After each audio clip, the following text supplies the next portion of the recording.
ሰላም ቤተሰብ እንደምን አላችሁ? እግዚአብሔር ይመስገን እኔ በጣም ደህና ነኝ። አላችሁ አለው ክብሩ ይስፋ። እንዴት ናችሁ? ጠፍቻለሁ። በነገራችሁ ላይ ብዙ ጊዜ ገብቼ አላውቅም። እንዴት ናችሁ? አላችሁ ወይ? አለው ክብሩ ይስፋ በሱ ቸርነት።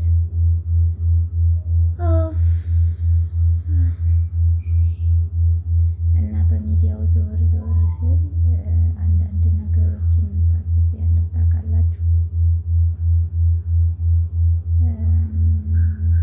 ምን ታዘብኩ መሰላችሁ? ማንም ሰው ከቤተሰቡ ጋር ይጋጫል። ከቤተሰቡ ጋር የማይጋጭ የለም። እና ከቤተሰብ ጋር ስንጋጭ በሚዲያ ወጥተን ለዓለም ማሳወቅ ይሄ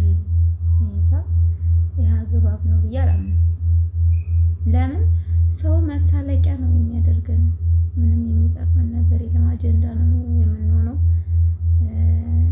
ያ ነገር ይሄ ጊዜው ግርግሩ ሲያልፍ አንዳንድ በዙሪያችን የሚያውቁን ሰዎች ያሸማቅቁናል። በሚዲያ ወተሻች እኮ ለቤተሰብ ሽማቶኝ ምናምን ብዙ ነገር ነው የሚደርስባቸው፣ ተጽዕኖ ይደርስባቸዋል። ይሄ ተራ ነገር ነው። በእርግጥ የሰው ተጽዕኖ ምንም አያመጣም። ዋናው እግዚአብሔርን መፍራት ነው። ማለት ቤተሰብን መውደድ ያስፈልጋል። ለቤተሰብ መስዋዕት መሆን ያስፈልጋል ብዬ አምናለሁ። እኔ እንጃ እኔ ቤተሰቤን በጣም ነው የምወደው። እንደዚህ እኮ ከምትቀርቧቸው ሰዎች ጋር ልታወሩ ትችላላችሁ። ኖርማል ቤት ያለውን ነገር ማንኛውም ሰው የሚደርስበትን በየቤታችን በየጓዳችን ያለ ነው ወይ አብራችሁ ከምትሰሩት ጋር እንጫወታለን ሁላችንም ማለት ነው። ምክንያቱም በናፍቆትም እንደገና ማለት ያለንበት ህይወቱ ራሱ ያስገድዳል። አንዳንድ ነገሮች ልትጫወቱ ትችላላችሁ። ግን ወጥቶ ሚዲያ ላይ በዚህ ልክ ስለ ቤተሰብ መወቃቀስ በሚዲያ አይከብድም? ይከብዳል። እንጃ በጣም ነው የሚከብደው። በነገራችን ላይ ሚዲያ በጣም ከባድ ነው። ዝም ብሎ ወጥቶ ዛሬ መለፍለፍ ነገ የልጅ ልጆቻችሁ እንደሚያዩት የእናንተን ጉድ አገናዝባችሁ መውጣት ያስፈልጋል። ሚዲያ ማለት የያዘውን ሞኝና ወረቀት የያዘውን አይለቅም ይባል የለ ከነተረቱ። ሚዲያም እንደዛ ነው። ለልጅ ልጆቻችሁ የሚያሸማቀቅ ነገር ባታስቀምጡ። ከቤተሰብ ጋር ስትጋጩ እዛው ጨርሱ። ተስማሙ። መስማማት ከቻላችሁ ተስማሙ። መስማማት ካልቻላችሁ ደግሞ ለትንሽ ጊዜ ባላችሁበት በጸሎት መበርታት ብዬ አምናለሁ። ምክንያቱም ሁሉም ጓዳው ቢከፈት ብዙ ችግር አለ ሁላችንም ላይ ማለት ነው። ቤተሰብ ነው። ባዳ ነው። እኔ እስከማውቀው ቤተሰብ ነው። እኔ ከምንም በላይ ቤተሰቤን እወዳለሁ። የፈለገ ብትጋጩ በችግራችሁ ጊዜ የሚደርሰው ማለት ምንም ቢሆን ቤተሰብ ነው። ለምን ስጋ ነው። ስጋ ነው። ባዳ ግን ትንሽ ነገር ካስከፋችሁት ዘወር ካለ ዘወር ነው። ቤተሰብ ነው እና ለቤተሰብ ክብር ቢኖረን ሁላችንም እህቶቻችን ወንድሞቻችን ባናስቀይም። ምክንያቱም ጸጸት ነው የሚሆንብን እና በየሚዲያው አላችሁ አንዱን አሁን የሆኑ እህታማቾች ተጋጭተው ሚዲያ ላይ አይቼ እኔ ብዙ ጊዜ በእርግጥ ሚዲያ ብዙ አልከታተልም፣ ግን እንደዚህ አጋጣሚ ገባ ብዬ ሳይ ያየሁትን ነው የምነግራችሁና እህታማቾች ተጋጩ። አሁን ጎራው ተከፍሏል። አንደኛው የአንደኛው ታናሽ እህቱን ይሰድባል፣ አንደኛው ታላቅ እህቷን ይሰድባል። ኮሜንታተሮች ደግሞ በጣም ነው የምትገርሙት። እኔ እኮ እግዚአብሔርን እናንተ ተሳደባችሁ ምናላችሁ እነሱ መታረቃቸው አይቀርም። ምክንያቱም ስጋ ናቸው። እናንተ አይመለከታችሁ። እስከቻላችሁ ማስታረቅ ነው። ካልቻላችሁ ደግሞ አርምሞት ይሻላል። ማለት ዝምታ ጥሩ ነው።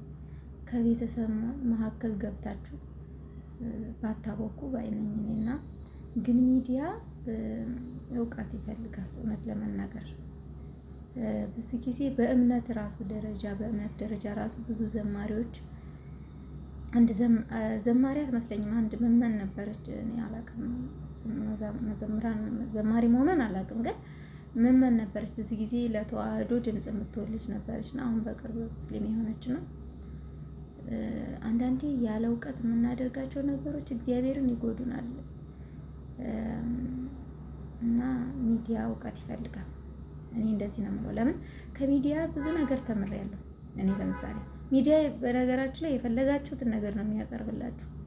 ለምሳሌ እናንተ ማየት የምትፈልጉት ፈን ከሆነ ፈን ነው፣ ትምህርት ከሆነ ትምህርት ነው፣ ስለ እምነታችሁ ከሆነ ስለ እምነታችሁ የፈለጋችሁትን ነው ሴሌክት አድርጋችሁ የፈለጋችሁትን መርጣችሁ ዩዝ አድርጋችሁ መከተል ትችላላችሁ። ሚዲያው እንደዛ ነው ያዘጋጀልን እና ካበደው ጋር ማበድ ከሆነ ይሄ ጥሩ ነው ብዬ አላምንም። ግን ብዙ ነገር አለው ሚዲያ፣ ጥቅምም አለው ጉዳትም አለው። ግን እውቀት ያስፈልጋል። ታወቅን ብለን ዝም ብለን እንደመጣልን ነገሮችን ባናደርግ ጥሩ ነው። ማገናዘብ ያስፈልጋል። ሁላችንም እንሳሳታለን ሰው ስለሆነን። ግን እኔ እንጃ ከባድ ነው። ከታወቅን በኋላ የምናደርገው ድርጊት ከባድ ነው እና ብናስተውል። ሁሉም ለራሱ ነው። በዛ ነው የማምነው። ሁሉም መልካም ነገር ቢሰራ ለራሱ ነው፣ መጥፎም ቢሰራ ለራሱ የሚጠይቅበት ራሱ ነው። ሁላችንም ሰው ስለሆነን ሰው ደካማ ነው እና አሁን ሙስሊም የሆነችው እህታችን ላይ ብዙ አትፈርዱ ባይነኝ። ምክንያቱም እግዚአብሔር ኃያል ነው፣ አንድ ቀን መልሳታልና። ዘርፌም ስትሄድ እንደዚህ ነው። ዘርፌ ስትሄድ ትዝ ይለኛል በጣም ነበር ሰው የሚሰድባት። ይሄ አግባብ አይደለም። እንደውም ስንሰድባቸው የባሰ እልህ ውስጥ ነው የምናስገባቸውና ባትሳደቡ ባይነኝ። ግን አሁን ምን መሰላቸው፣ ብዙ ጊዜ አሁን ዘማሪ ነን የሚሉ ልጆች ራሱ ያለ እውቀት ስለሚገቡ እኮ ነው። እኔ አሁን በፊት እምነቴን ተዋህዶን በደንብ አላውቃትም ነበረ። ወደ ሰንበት ትምህርት ቤቱ ስገባ ነው በደንብ እምነቴ ምንድን ነው የሚለውን እያወኩኝ ገና ነኝ። ግን በቃ እንደ አንድ ተማሪ ስቲል አሁን ተማሪ ነኝ። እንደ አንድ ተማሪ እንደ አንድ የተዋህዶ ልጅ አሁን ማወቅ ያለብኝን አውቄያለሁ። አህዛብ መጥቶ እኔን በቀላሉ ማሸነፍ አይችልም። ለምን? መሰረት አለኝ። የተዋህዶ ልጅ መሰረት ካላችሁ ማንም አይነቀነቃችሁም። አብዛኛው እምነታቸውን የሚቀይሩ አህዛብ የሚሆኑ ልጆች ማለት ነው እምነታቸውን አያውቁትም፣ ዜሮ ናቸው። ሁላችንም ይሄ በሁላችንም የደረሰና እየደረሰ ያለ ነው። እውነቴን ነው የምላችሁ፣ አለማወቅ ነው። እና ግን እውቀት ይፈልጋል። ሁሉም እውቀት ካለ እኮ መሸነፍ የለማ። ምክንያቱም በመጣው ልክ ማስረዳት እንችላለን። እውቀት አለ፣ ተምረናል። ካልተማርን ግን ራሳችንም እንጠፋለን። እንኳን ሰዎችን አስረድተን እምነታችን ልናሳውቃቸው ይቅርና ማለት ነውና። ግን ማለት የምፈልገው እግዚአብሔር ማስተዋልን ይስጠን ለሁላችንም። መልካም ምሽት።